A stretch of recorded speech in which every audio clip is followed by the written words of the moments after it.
All right. Welcome and hello, everyone. Welcome to School of Speech presented by Speech Therapy PD. I want to thank everyone joining us today and a special welcome to those joining us from Speech Therapy PD's channel on YouTube. I'm Carolyn Dolby, and I am a practicing school-based clinician and your host of School of Speech. I'm so excited for today's episode. It is titled Back to Normal or New Reality: The Lasting Impacts of COVID-19 on School-Based SLPs, with our special guest, Lesley Sylvan. Hi, Lesley. Hi All right. there. Thanks for having me. Oh my God, so excited. All right, everybody, we're going to settle in, buckle up for another amazing episode. I do have a few things to mention. First of all, each episode of School of Speech is offered for zero point 0.1 ASHA CEUs. And before we started, Lesley and I were talking, and Lesley reminded me, she's like, can you believe that this is March 2025? And that is exactly 5 years ago that the pandemic hit the schools, where we all shut down. And we were kind of thinking, all right, we want to, I mean, not that we don't want to bring us down, because we're going to lift you up. Do you remember where you were March of 2020? I do. I was in Houston, Texas on spring break. Lesley, where were you?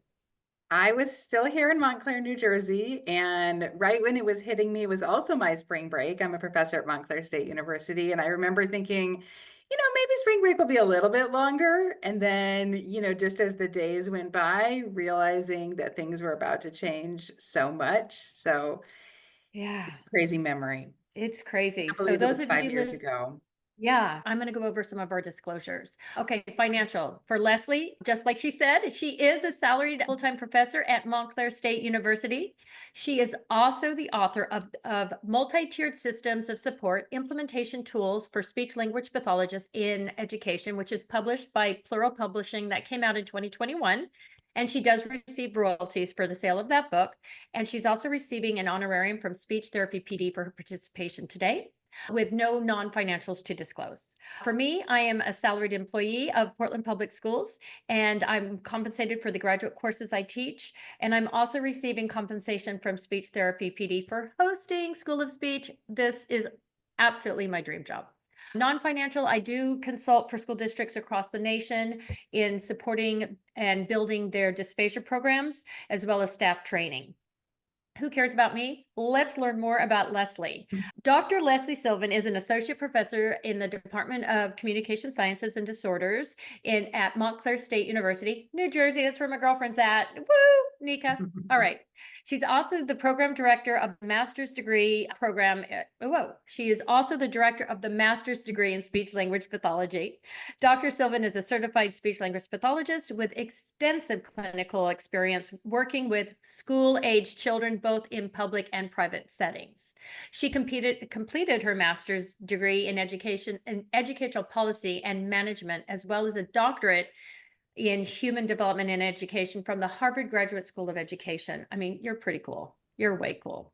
But broadly, Dr. Sylvan's scholarly interests center on the intersection between the field of education and the field of speech language pathology. We could not have a better expert with us today. Hey, Lesley.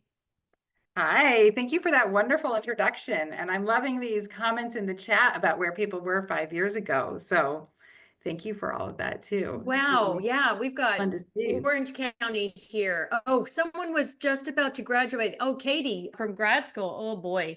Oh, another one, Susan, spring break, NYC. Oh, some people were even out of the country in Canada. Oh my goodness. Whoa. Yeah, it was crazy for all of us. All of us. Wow.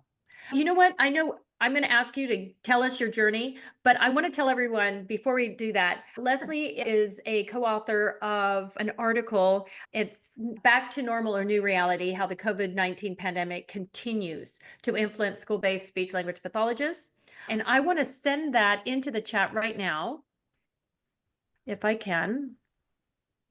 Well, as I fumble around to do that, Lesley, do you mind telling us our journey? Get us started, and I am going to get this in the chat so everyone has access to. Oh, I think I did it. Okay. Yay. There's the link to the article. Wow. Karen just jumped on and said she was in Maine. She thought it'd just be 2 weeks. Exactly. I thought for sure that it would be just a couple weeks. We'd be back, no big deal. And then it was summer. Oh, it's so crazy. So crazy. Yeah. Oh, and Crazy. I see a lot of So us. Yeah. All right, get us started. yeah, How did you absolutely. get I feel like we here? could stay on this reminiscing mode for a while, but I reminiscing with know. my We kind own of life and my journey, it's hard to, decide where to start, but I was a biology major as an undergraduate. And as I was graduating, I was thinking about all the different things that I was interested in, like linguistics and education and human biology and systems.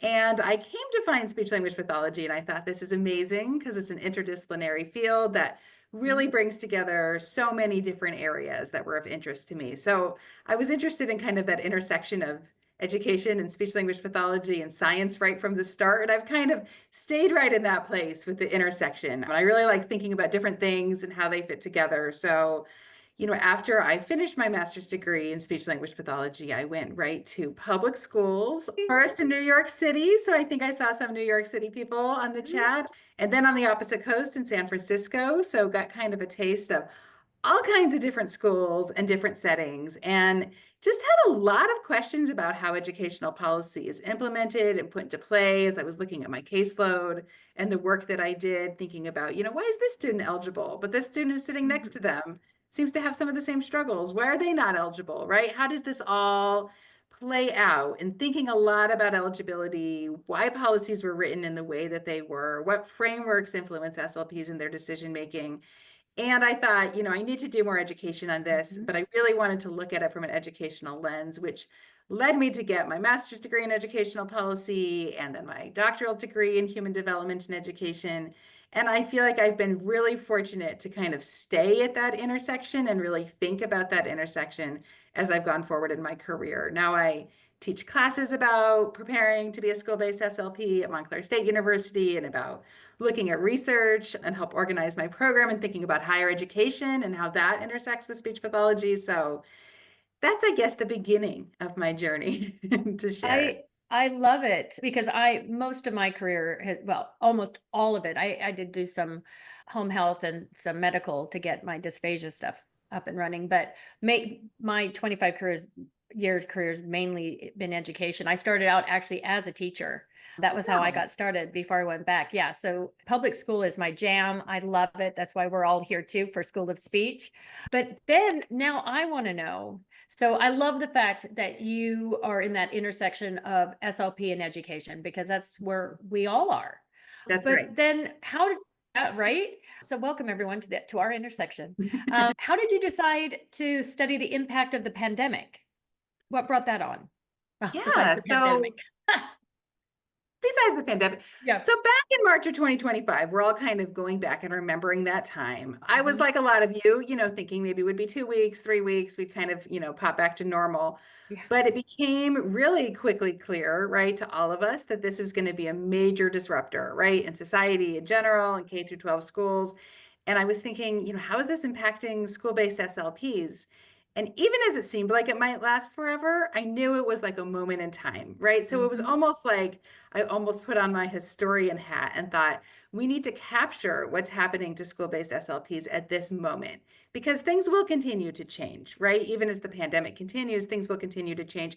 But this crazy moment when schools are shutting down and everyone is scrambling to move good online, what is happening right at this moment? So looking back, it's hard to believe, but I got a whole research study together, IRB approval, and I did the first survey about the impact of the pandemic on school-based SLPs in May 2020. So right away, I was thinking, what is happening in schools? And the response to that survey was amazing. Sometimes you do surveys and it takes, a couple weeks and you're getting like a scattering of responses, and people were responding right away, hundreds of responses. I felt like people really wanted to share what was happening. And I wanted to quickly turn that around so that we could all kind of see what was happening with each other and really document that moment in time. And I called the first article that I wrote, Capturing a Moment in Time. It was called Capturing a Moment in Time, a survey of school-based speech language pathologists' experiences in the immediate aftermath of the COVID-19 public health emergency. And you can see how even in the title, we didn't call it a pandemic from the beginning. It's interesting. Now we look back and we think, that's the pandemic. But at the beginning, it was a public health emergency. Was it really going to be called a pandemic? How long was it going to last? So I wanted to do research to capture that moment. And then, even as the next school year started, the beginning of the 2020-21 school year, things already started to change. So I did another survey pretty quickly after that in December through January called Another Moment in Time. And so that was a really different year too, right? Some people were going back, some people were all virtual. There was a lot of differences in that year. And so it was partially that I just wanted to capture that for our collective memory, everyone's experiences. And that was what drove me initially to do that research. Wow, you hit it when you said, I think we all feel the same way. I did not think it was when it first happened. I was like, oh, this isn't going to last. And then it just kept going and going. And then everything changed. Everything changed. Everything changed. Right. And then it almost became normal. You got used to one thing that everything changed. Like, okay, we're all online. We got used to that. And then it was hybrid, where a lot of people had this kind of awkward hybrid where some kids were in school, some kids were online. There were different days. They'd be back for a little while. Schools would close for 2 weeks. So, once you kind of got used to that, then things changed again, so there were kind of phases looking back. There was no normal because depending on what part of the country you're in and what school district you're in, things were very different. I feel like things shut down a little later. I was in Texas at the time. I now live in Oregon, but I was in Texas. I felt like we shut down a little later, or we were kind of a little bit behind kind of the rest of the country, especially like back east. And then we had to quickly learn. How many of us, if we had never done teletherapy before, I mean, how many of us? Most people hadn't, in that initial survey, I had a question, who's done teletherapy before? And over 90% of people said they had not. So it was a very unusual to have experience with teletherapy. But suddenly overnight, we were all teletherapists, right? And the thing about being school SLPs, they really think that we have superpower.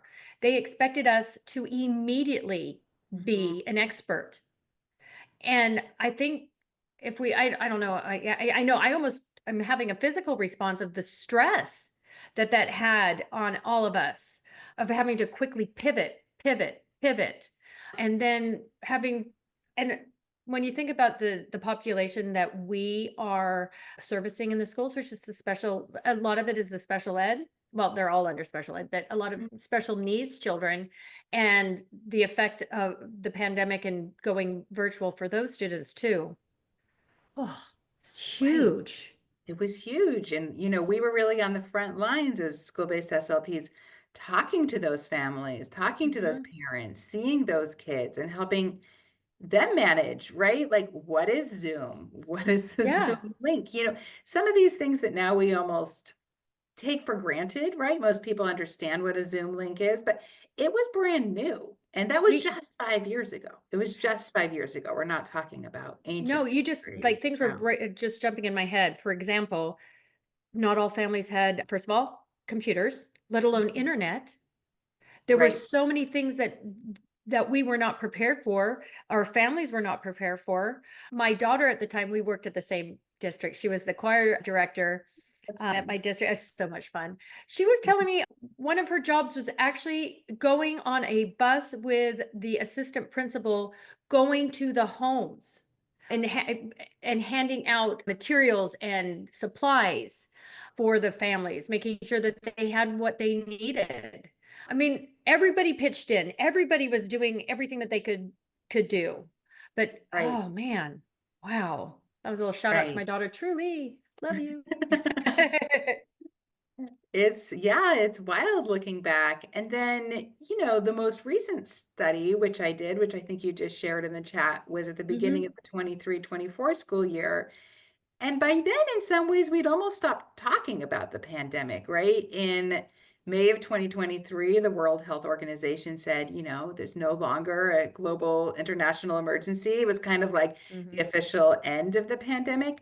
But that was only 3 years later. And I was thinking, we Mhm. don't just have this major disruptor and then boom, swing exactly back to where we were, right? Like, Oh.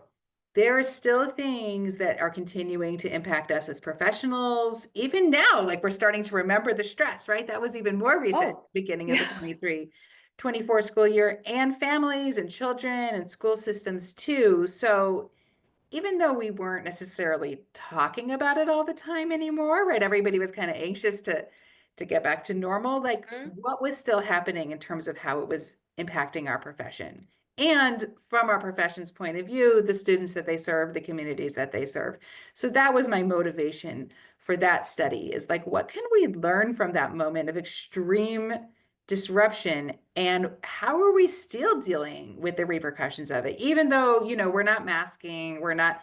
The other day I Mhm. was cleaning out something in my house and I found like this pile of masks, and I was like, it almost looks strange, right? Like it used to be like a daily everyday thing, and hadn't really looked at one or touched one in a little while. But how is it still impacting us in ways that are tangible or intangible, that we can think about or we can even learn from, right? As we continue to improve our practice as speech language pathologists. Yeah, I think we do feel that things are different. The Mhm. children that are coming to us are have been impacted, especially like earlier you said, those children that were born in 2020 hit 5 are now coming to kindergarten. That's So right. there, it's the impact of the pandemic on those children. So it's still here with us. What do you find when you during your study? What did the SLPs say that they found like the biggest impact of the pandemic? So there was a few. Mhm. First of all, I asked them, do you think there's still an impact of the Oh, that's a pandemic? good And question. Yeah. the majority, 98%, said yes, right? In some way or another, there's still an impact. And some of the biggest impacts were social emotional skills of their students, academic gaps that they noticed Mhm. with their students, and then speech and language delays of varying kinds. I mean, I think it's always the eyes that we have, right? I think speech language Mhm. pathologists, we're looking at speech and language all the time. So there was a variety of answers. I asked about this in sort of an open-ended format so that I could see what people came to mind, but then looked at it thematically. And those were the top three in terms of what they were noticing from their students. Social emotional difficulties, academic gaps, and then speech and language concerns increased. I agree. Really, when we look at the socially emotional, because of everybody was impacted. Mhm. Everybody. And but then people were impacted differently. How much support did they have at home? Yeah. What the trauma that families were going through? Some families had jobs that they were able to work remotely. I think back on the service industry, on how many people Mhm. that you can't do that virtually. The impact of these kids. So I guess it kind of leads us into like what did it change when we're thinking about like our curriculum, how we are providing services? What do we know now doing that's different, do you So think? it's a really interesting question, because in some ways there are certain things that we're doing differently, but in other ways we're kind of back the same, right? Like the contrast was, most survey respondents said, yes, the pandemic impacted the students and it's continuing. Mhm. But then a lot of people, when they said, how does that impact your intervention or your Yeah. assessment, said, well, it doesn't change it that much, right? And in some ways that was like a difficult disconnect to navigate, right? And some of the comments were like, I'm not sure how I'm supposed to do things differently. Like there were some things that people talked about doing differently, like relying less on standardized tests, for example, right? And there was a lot of comments of people saying, these tests were normed on children that didn't go through the pandemic. And it was even more Mhm. relevant, like the closer to the pandemic we were. So, now I'm giving this test and I'm seeing this score, but the children that are in this normative sample, they didn't miss maybe a year of in-person instruction. So Right. how valid is that score really?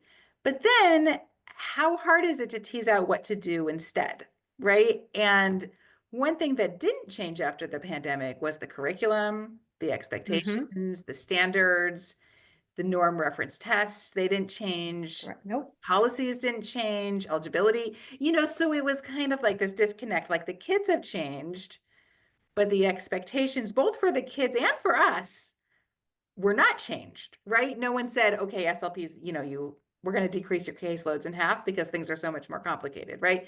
Like that. I wish, right? If that happened, let us know where you are. Yes, exactly. But so there was kind of a disconnect. Ah. And I think individual SLPs and their responses, and in some of the presentations and discussions I've done since, I've heard about ways that people have tried to adapt, but there has been sort of a bit of a lack of concrete guidance about what to do. In some ways, as much as it was a disruptor, once we sort of got back to reality, it was like, all right, go back to doing what you do. And I think, some people talked about changes in group sizes, materials that they used, like using more virtual materials because they learned about a lot of amazing materials in the pandemic, like boom cards or others. Or on the other hand, people saying, I don't use any digital technology with my students because I feel like they got overloaded in that. So whereas before I might have gotten it on an iPad, like it's kind of novel, now I feel like kids have gotten too much tech. And so I only use hands-on materials because of the pandemic. So different Oh, people, wow. different ways of kind of thinking about it. Some people were like, I love my virtual, like my digital tools. I use them all the time. Whereas others were like, I think that's too much. Like kids had too much tech and now I want to move away from that. So it's really variable in terms of how people have responded. Well, I was going to go back to your intersection of education and SLP. And I want to know, my question was the thought of like, when children are receiving their education, their curriculum virtually, which was new not only to them, but also to the educator, was there an impact on education? I guess, I don't know, quality of the education? Did we see a vast difference of children that were on level? Were the standardized tests and the state testing didn't change? But what about the children's knowledge? And I guess I would love to know more about, is there some data that shows that there are these educational gaps for kids depending on how old they were during the pandemic and what they missed? So there is a lot of research on this, honestly. And, one of the things that it stands out the most is it really exacerbated existing inequities. And so, children that had been previously, maybe from what we would think of as a disadvantaged background, right? Low income children, children that have historically sort of underperformed on standardized tests of academic achievement, they were impacted disproportionately negatively. And that gap continues to persist. There's always been a gap, right? Sometimes we call it the achievement gap, but there's a lot of different ways of describing it. But that gap between children that are higher performers or lower performers for lots of different reasons, also children with disabilities, right? I mean, that would be included in that group. And children that had historically been doing, performing less academically well, that gap just widened. And so that is something that continues to be documented. I mean, there's a lot of variability, state to state. There's starting to be more research. It takes time for this really to come out about, timings of reopenings, et cetera. But there certainly were these gaps that were exacerbated. And then there were some children that there are no gaps, right? And, progress kind of continued as normal. So it was very uneven. It wasn't like, if you happened to be in third grade when the pandemic hit, that hit you worse than if you were in first grade, right? It mattered necessarily less about your age or your grade, but, some of the circumstances that you mentioned, like, family stability, the trauma that was experienced, right? And sometimes those things can go hand in hand, unfortunately. So it was a very uneven, which which makes it difficult, right? Because SLPs that work in different kinds of schools may now be experiencing the lasting impact of the pandemic in variable ways, depending on, the nature of the population that they're working with or the school setting that they're in. Like, do you think that there was an uptick in eligibility, that more students appeared? How am I trying to say this? Do you do you feel that there was a higher? I kind of felt like more children were being referred. That's the question I'm asking. Mhm. More children were being referred for speech service or special ed services post pandemic. I So don't know for again, sure. I yeah, think maybe, but I think I feel it, but I don't know it. So I guess I'm fact checking myself. So what do you and think? based on what I have in my study, and I asked questions about this, Mm-hmm. again, there was variability with some people saying, yes, referrals are through the roof. There's so many Mm-hmm. more kids that parents are concerned about, teachers are concerned about, and they're showing speech and language skill, delays, and it's a lot to manage. Whereas some other people said, in fact, there's less because everybody is looking more, everybody is struggling, right? And so they're not standing out as much as maybe they would have, right? Because it's kind of like the whole class isn't at grade level. Whereas Mm-hmm. before, maybe there was a few kids, that were struggling and they were the referrals.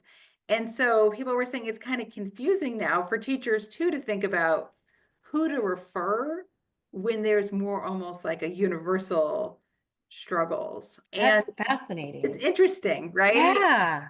And it kind of made people think more about, which is my other area of, passion you mentioned with multi-tiered systems of support, like Yes. how can speech language services be more of like a universal support for kids or more Mm-hmm. prevention oriented?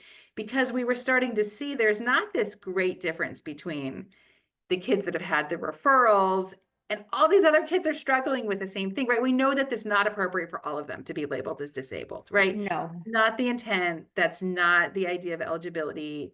But there are a lot of kids that are struggling. And well, we need to differentiate, right? Which ones need IEPs and which ones don't.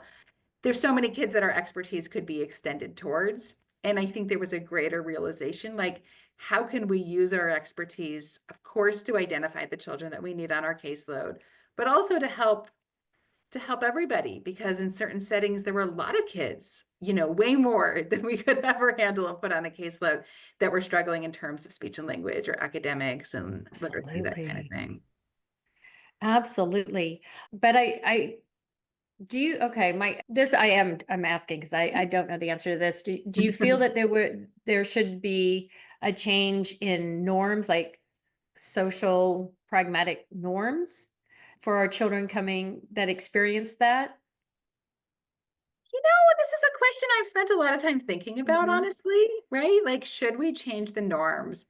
Should we change the expectations? And in some ways, I feel like, on one hand, I think yes, right? Because all these kids are struggling. And so we want to have Mhm. kind of a different norm, like it's a different reality for them. On the other hand, I think let's keep those same high expectations, right? For all children, just Uh-huh. because they went through the pandemic and maybe it's still continuing to hit them, we want to get them back to where they would have been had that not happened, right? You're only a child once. Like, Right? it wasn't your fault that, you missed third or fourth grade or wherever it hit you.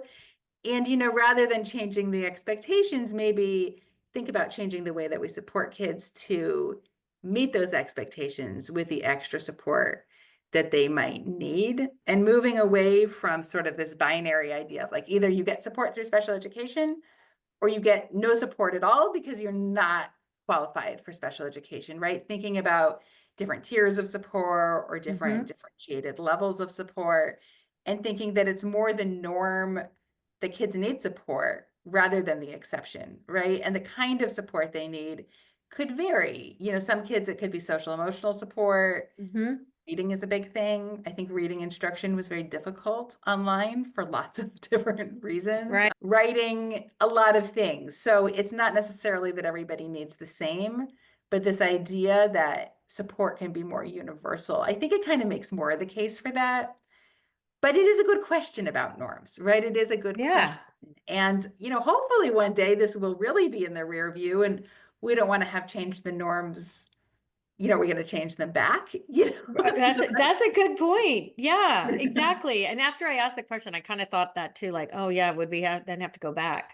But now you made me think about service delivery. Mhm. Because the thing, a word that you said, that prevention, right? That preventative services. What could we be doing?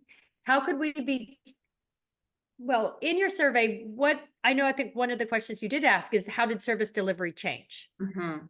What was the Right. result of that?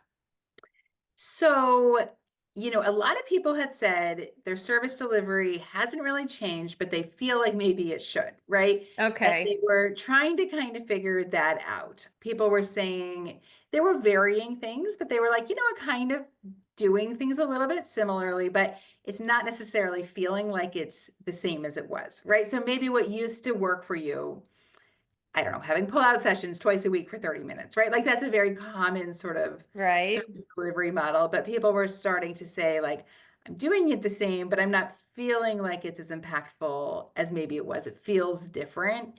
And I'm exploring different ways of doing things. Like I'm thinking more about, should my service delivery model be more, push-in, collaborative, bringing services to the classroom?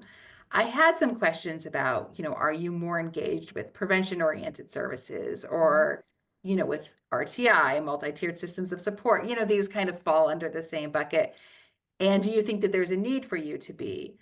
Most people, like well over 95% said, I think there's a need, right? I think there's definitely a Oh, yeah, need, absolutely. but, am I doing it or am I exploring about doing it? I think people weren't sure how to jump right into that. I think it's even starting to change since the beginning of the 2023 school year, right? Like now we're in a new school year. Mhm. People are continuing to reflect on that. I haven't done a new survey, but, thinking more about how they can adapt their services to, you know, promote generalization and to also, incidentally benefit or bring support to even more students that are identified on a caseload. So there wasn't an immediate, SLPs can only be so flexible, right? We pivoted to the I pandemic, know. pivoted back, and, the first instinct, which I think is totally understandable, is like, let's see if we can get back to reality, right? Like, let's get back to what we knew was going well.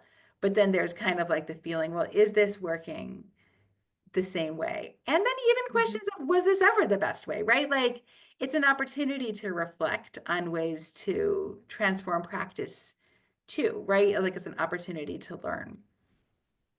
I support that. I come from a very positive outlook. I always want to find the best. I always want to find that, as my sister say, the joie de vivre. I'm always like, yay. And because I mean, we all know it was daunting and hard for all of us. But one of the things I think that I really like that came out of it is Zoom. Mhm. And virtual meetings, Google Meet, however platforms, that changed. That was a game changer for me, being that I'm a district level clinician going to campuses across my district. Yeah, I have to be in person doing the hands-on, but if I'm following 90 plus when I was in Texas and 80 plus now that I'm in Oregon, still a lot of campuses when it comes to the meetings. I wasn't able to physically get to the campuses for the meetings, but now that we're all so much more tech savvy, I wish I was even more, but that's, old dog. But how much more I'm able to attend, and to me I feel like I'm providing better customer service because I am able to go to more meetings and attend more meetings because they are virtual. Was that a Right. positive? Does everybody else Yeah. think that's a positive? I do. What does That's everybody think? interesting because Yeah. I did ask about that because I was thinking right along the same lines as you, right? I feel like it used to be the norm, just completely the norm. No one even thought of anything else, right? That if we were going to Yeah. have an IEP meeting or a school meeting, it'd be in person. If you couldn't make it, it'd be great if you could, but you can't be in two places at the same time. Yeah. That's it. And now it's almost like the vast majority of meetings, IEP meetings, are online. And I ask Yeah. people, do you feel like this is more effective, equally effective, less effective?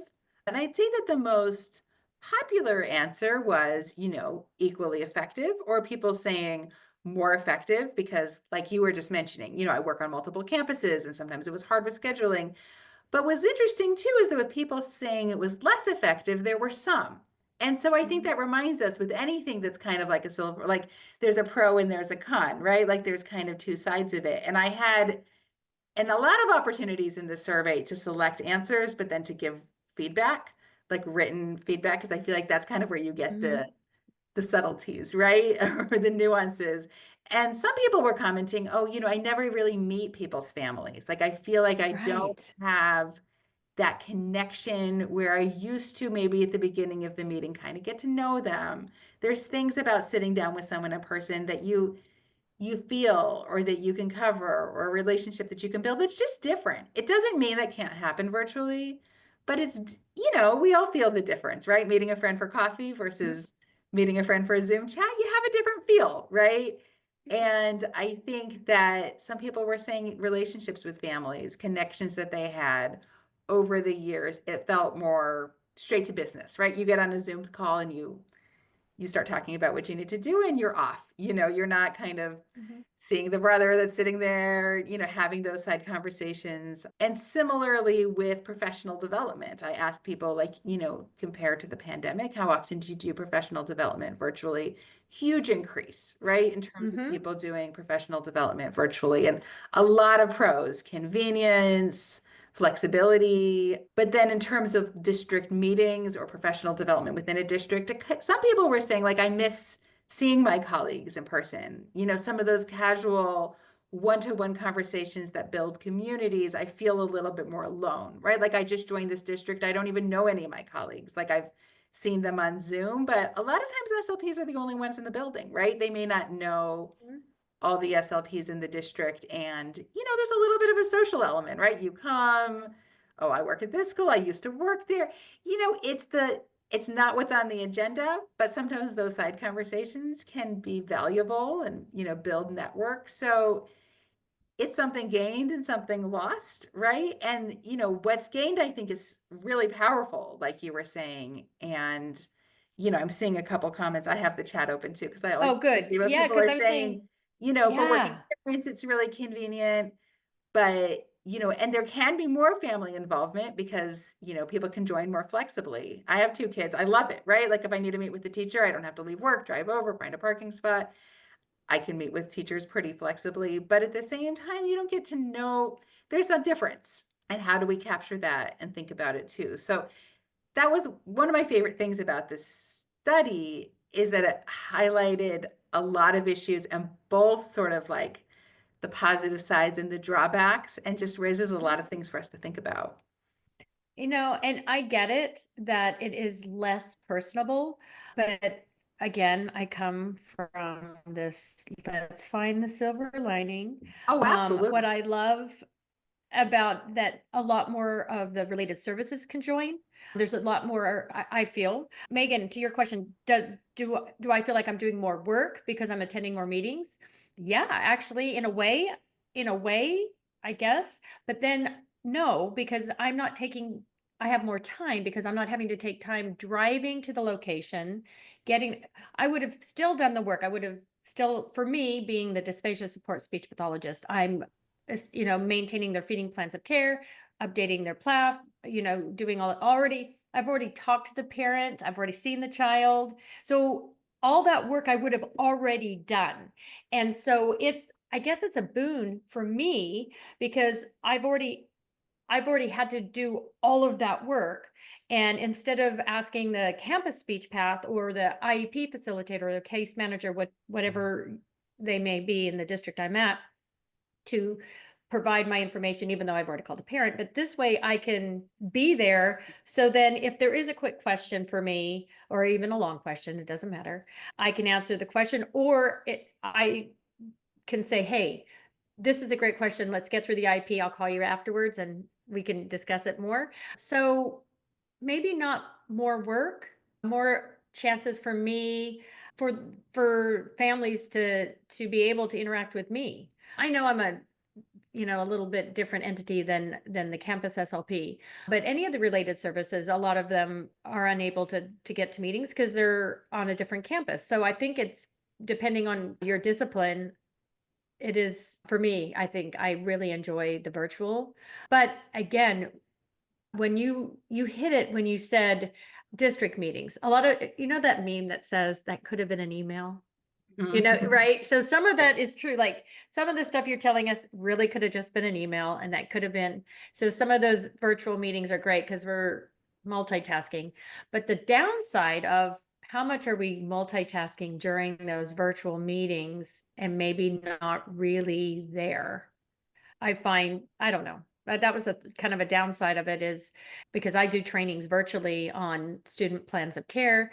And when I'm there, I am really funny in person. I am a delight. I am such You're a funny here. delight. The light on Zoom as well. The light on Zoom as well, definitely. And so when I'm there, I'm feeding off the energy of the staff. I'm reading the room. I'm getting energized about it. And then sometimes virtual, you're right. Oh, I'm going back and forth. Yeah. And then sometimes virtually, I'm all like, "Meh, meh." I'm just talking to my head. Yeah, Yeah.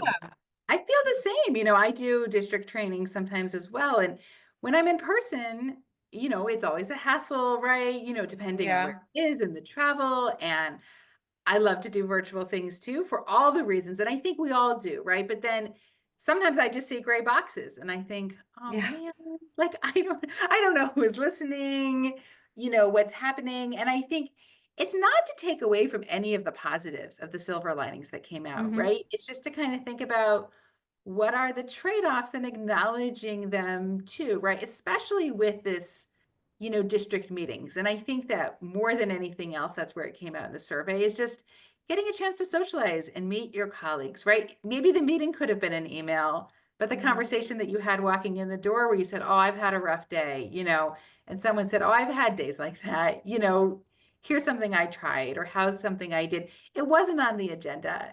And you don't have side chats in Zoom necessarily, Oh, right? absolutely. Oh, Don't have yeah. that. And, making friends, meeting other people that have the same job as you, like that can be really powerful in terms of like community and support.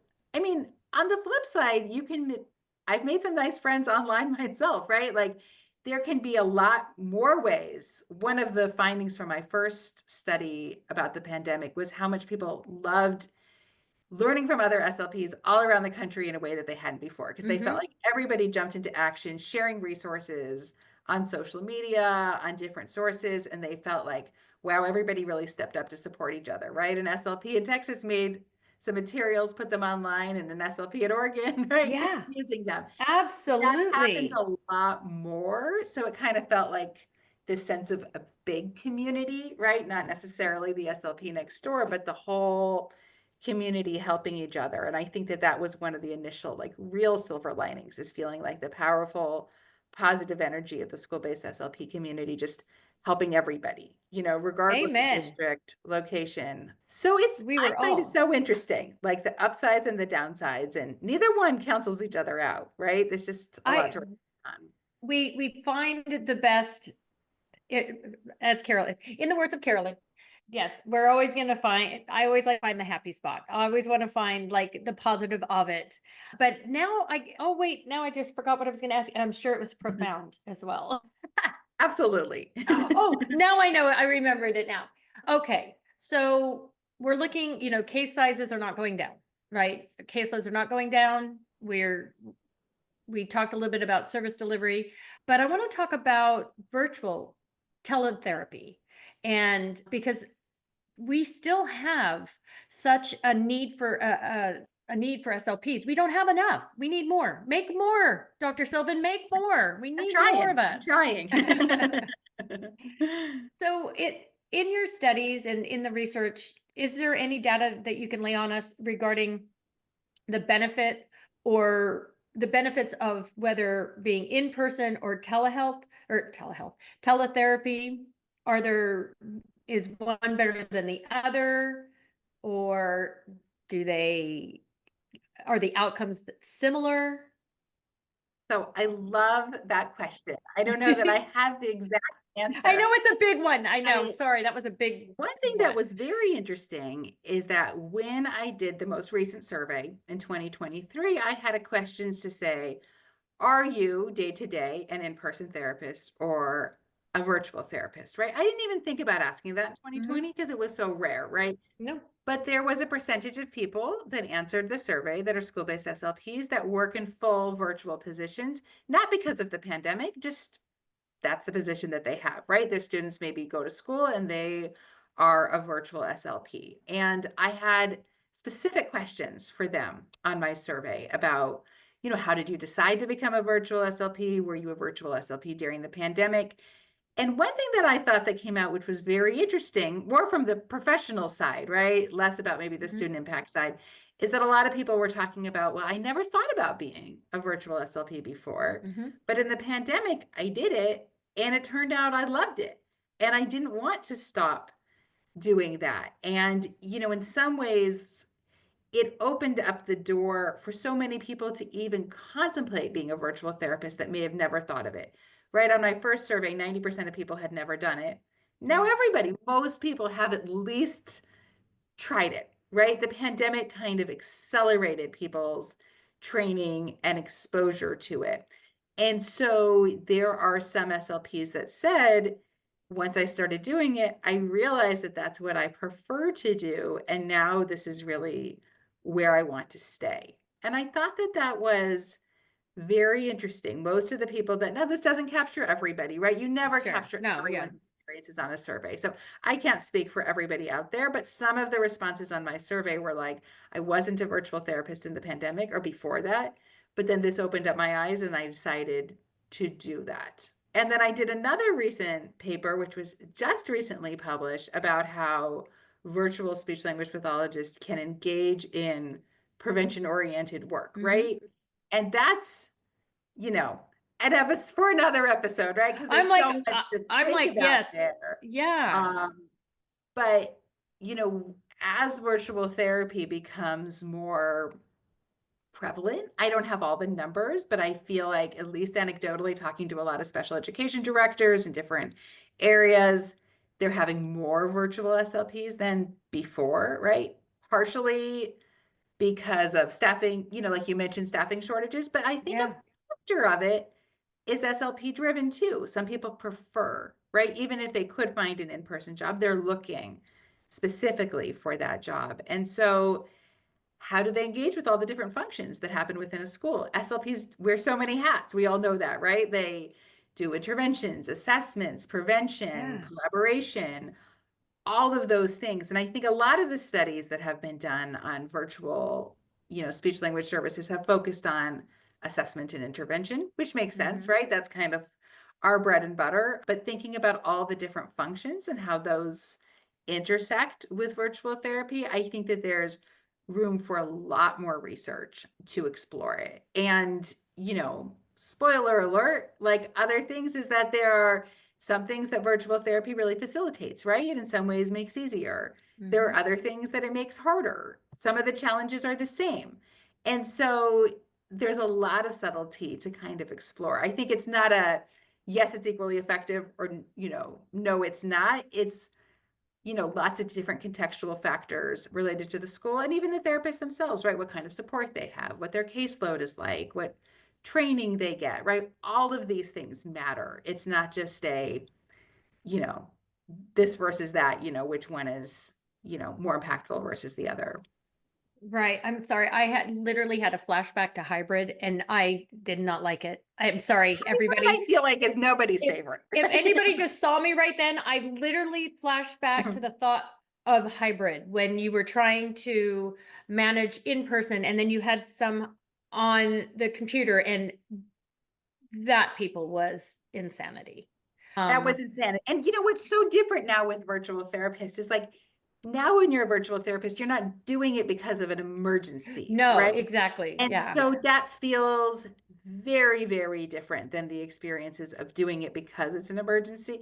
And that hybrid piece, which came up a lot in my middle study, right? The another moment in time. Some people had, some kids sitting there in person, some kids on Zoom in the same session. I would say, if we're going to think about things that aren't impactful, that was probably the hardest, right? It's the consistency of where people are and trying to manage both. That was rough. And we did that for a while, right? I mean, right. And then school-based sometimes the SLPs. kids, yeah, sometimes the kids were there, then they'd have to go virtual. And then we had to get to a point where parents, no, you're either in or you're out. I mean, we went through so much. And so We did the went through parents too. so Yeah. much. We just can't forget that. I feel like we're such a strong, resilient profession. In some ways, we're just like right back at it. But we went through so much and so many demands, like the hybrid, the in-person, Yeah. the virtual. And I think the fact that we're all just moving forward and trying to navigate it and figure it out, like it's incredible. It is. It is. We don't ever want to go back.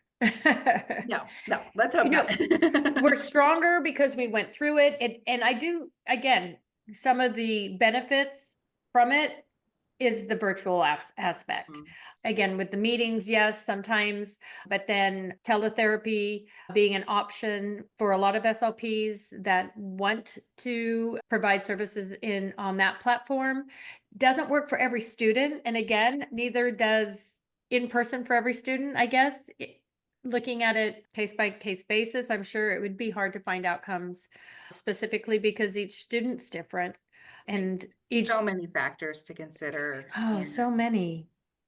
there's so many. And I think, I'm kind of excited to see continued research on that. I think, there was sort of a lot of research that happened about virtual therapy for SLPs that happened in the height of the pandemic, right? And I think that's so distinctly different from now when we're doing virtual therapy where we're intentional, right? Like it isn't that it's a Mhm. Yeah, emergency, that there is time to reflect on, the best practice and the best ways to do things. And it's so distinctly different than in the middle of the public health emergency when people yeah, were yeah. scrambling to do it. But it evened the playing field, right? In some ways, it wasn't what we wanted, but it evened the playing field. Everybody got some, or most people in schools got some virtual Sure. experience. And I think the other thing that you mentioned earlier that really was, well, two things you mentioned. One, the fact that the materials that we were using, the really being able to utilize technology more, first out of necessity. And then second, I love the fact that it is now intentional. Mhm. Being able to get those Promethean boards, those whiteboards, whatever your school has, and getting the kids. Yes, I know when you said that somebody some would say, oh, they're too tech heavy, I don't want to use tech. But then when we're thinking about engagement in the Mhm. session, and you're able to use an interactive platform, a digital interactive platform that's getting all the kids engaged, not sitting and waiting, I see a benefit there too. Right, right. And exposure to digital tools, which existed before, but Yep. I think again, it accelerated, right? In some ways, the Yeah. pandemic accelerated our exposure to a lot of things. And most people were learning about boom cards and interactive boards and so many materials that we've shared with each other. And I feel like it's a very generous profession, right? Like Yes. there's so much more that we can just see on social media and other places about things that people have put together. Some things we pay for, Mhm. and there's a lot of free things too, right? That people they try things with their students and they upload them somewhere. There's a lot of different sites and they share them. So that ability to kind of use these tools and not have to always reinvent the wheel, I think changes the way people think about therapy too, and the availability of materials. That was the second thing. So the first was using technology, but the second thing that you said, and you just said it again, and I love it, is the fact that we are able to share with our neighbors that we didn't even know before. Being able to put it out there into SLP world. And people, we do love sharing our goodies. I feel like we're the most sharing people. People We love to are. share, right? I think about I'm very specific that I'm doing dysphagia, feeding, swallowing in the schools, which love. I don't just want my kids to be amazing and be safe and progress and, I be glorious. I want every single student to benefit from amazing speech services, not just, and I think SLPs, we are like that. We do want to share and we are very lucky. And it has opened up our world Absolutely. not only just nationally, internationally, talking with, Mhm. clinicians all over the place, especially kind of bonding on what we do. And we want new tips and tricks in our toolbox. Wow, that was hard. But the more that we can get, the better we become So again, check, another Right. positive, another And positive. also, the time savings that that has too, right? Like if you Mm, make something amazing and you share it and someone else gets it, that means that they don't have to, maybe make it, right? Like maybe it's a flip, right. maybe it's a handout, and even sort of gathering in virtual spaces. I don't Mhm. consider myself a big social media person, but after the pandemic, when I was talking about MTSS, somebody said, "Oh, I'd love to keep having this conversation." And I started a Facebook page about speech language pathologists for Mhm. MTSS.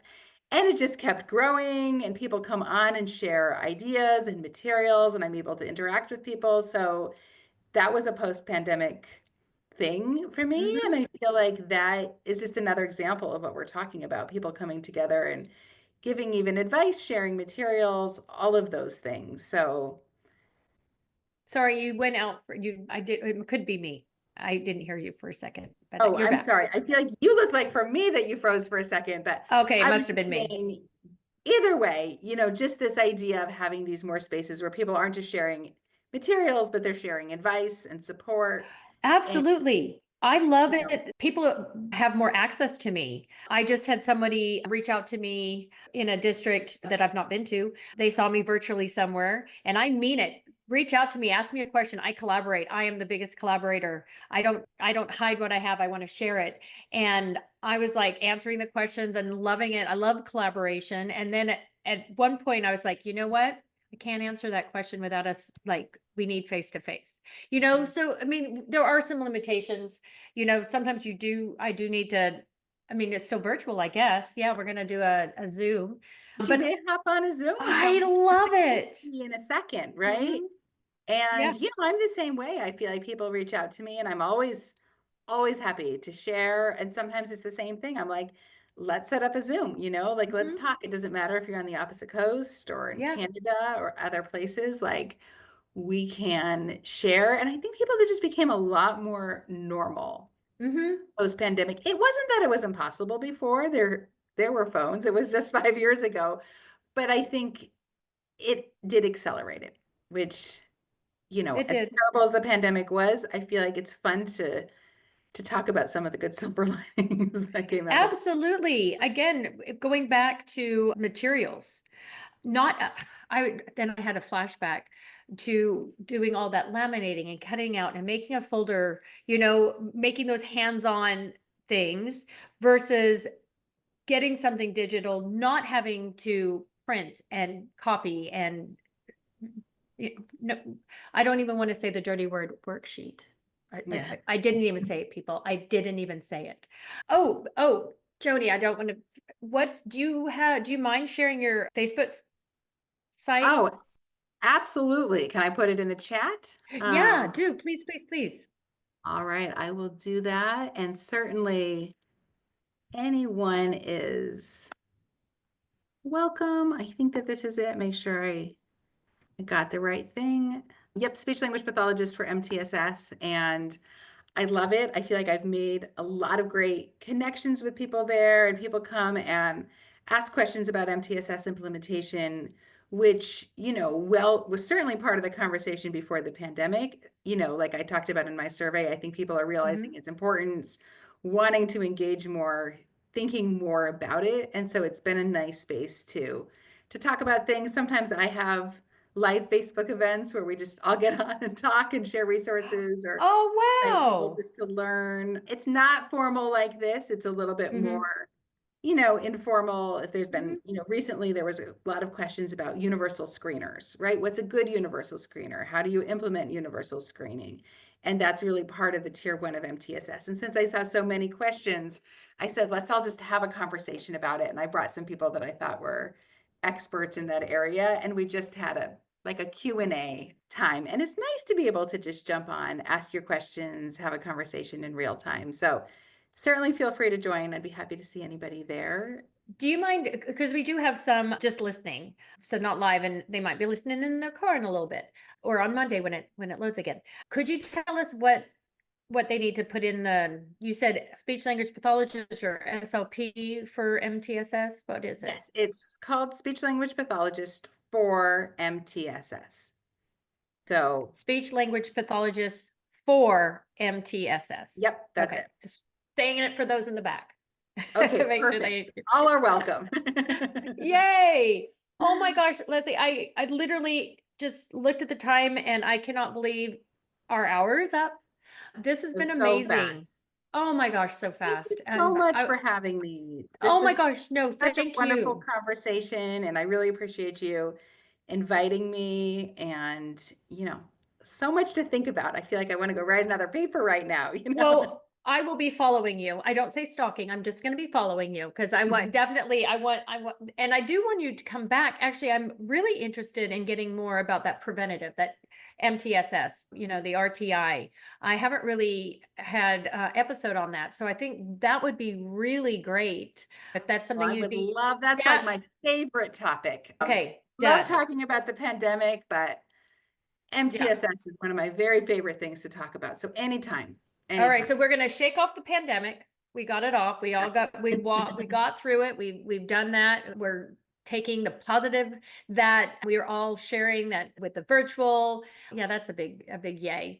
And just sharing and having the platforms to be able to share and access to people that you might not have had access before.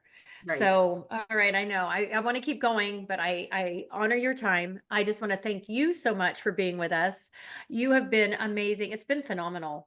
Just Oh, hearing all well, that you've pleasure. done, and I've loved it.